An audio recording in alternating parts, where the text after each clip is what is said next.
സങ്കീർത്തനം 135.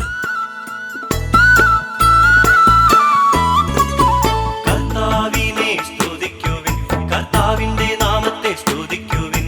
കർത്താവിന്റെ ദാസരെ അവിടുത്തെ സ്തുതിക്കുവിൻ. കർത്താവിനെ സ്തുതിക്കുവിൻ, കർത്താവിന്റെ നാമത്തെ സ്തുതിക്കുവിൻ. കർത്താവിന്റെ ദാസരെ അവിടുത്തെ സ്തുതിക്കുവിൻ.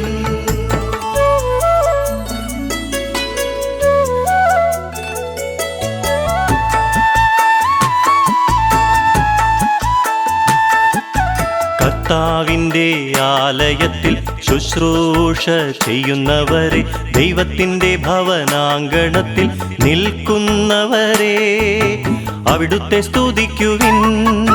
കർത്താവിനെ സ്തുതിക്കുവിൻ, അവിടുന്ന് നല്ലവനാണ്. അവിടുത്തെ നാമം പ്രകീർത്തിക്കുവിൻ, അവിടുന്ന് കാരുണ്യവാനാണ്.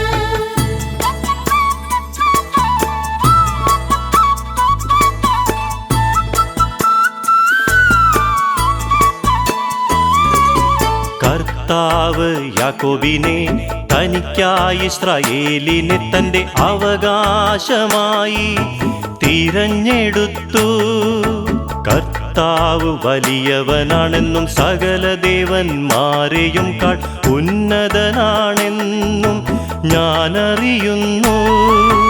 ആകാശത്തിലും ഭൂമിയിലും ആഴിയിലും അഗാധങ്ങളിലും കർത്താവ് തനിക്കിഷ്ടമുള്ളത് പ്രവർത്തിക്കുന്നു.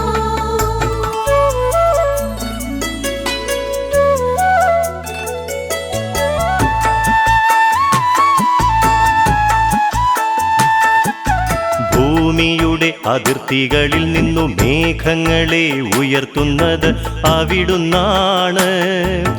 മഴയ്ക്കായി ഇടിമിന്നലുകളെ അയക്കുന്നതും കലവറ തുറന്നു കാറ്റിനെ പുറത്തുവിടുന്നതും അവിടുന്നാണ്. അവിടുന്നാണ് ഈജിപ്തിലെ മനുഷ്യരുടെയും മൃഗങ്ങളുടെയും കടിഞ്ഞൂലുകളെ സംഹരിച്ചത്. അവിടുന്ന് ഈജിപ്തിന്റെ മധ്യത്തെ ഫറവോയ്ക്കും അവന്റെ ഭൃത്യർക്കും എതിരായ അടയാളങ്ങളും അത്ഭുതങ്ങളും അയച്ചു.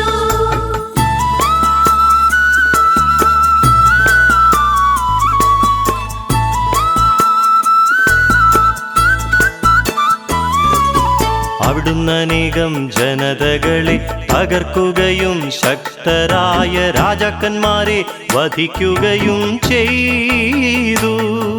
അമോര്യ രാജാവായ സീഹോനെയും ബാഷാൻ രാജാവായ ഓഗീനെയും കാനാനിലെ സകല രാജ്യങ്ങളെയും സംഹരിച്ചു. അവരുടെ ദേശങ്ങൾ തന്റെ ഇസ്രായേൽ ജനത്തിന് അവകാശമായി അവിടുന്നു നൽകി. കർത്താവേ, അങ്ങയുടെ നാമം ശാശ്വതമാണ്. കർത്താവേ, അങ്ങയുടെ കീർത്തി തലമുറകളോളം നിലനിൽക്കുന്നു.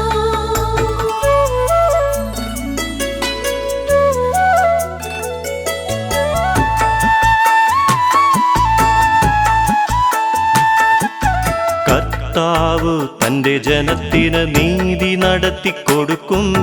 തന്റെ ദാസരോടു കാരുണ്യം കാണിക്കും.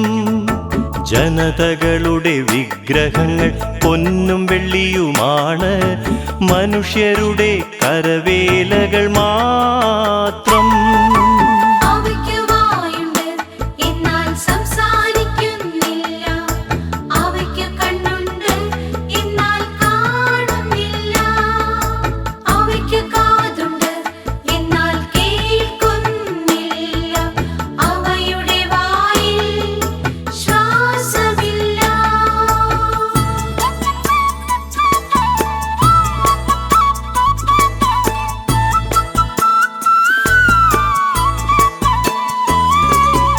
അവയെ നിർമ്മിക്കുന്നവർ അവയെപ്പോലെയാകട്ടെ, അവയെ ആശ്രയിക്കുന്നവരും അതുപോലെ തന്നെ.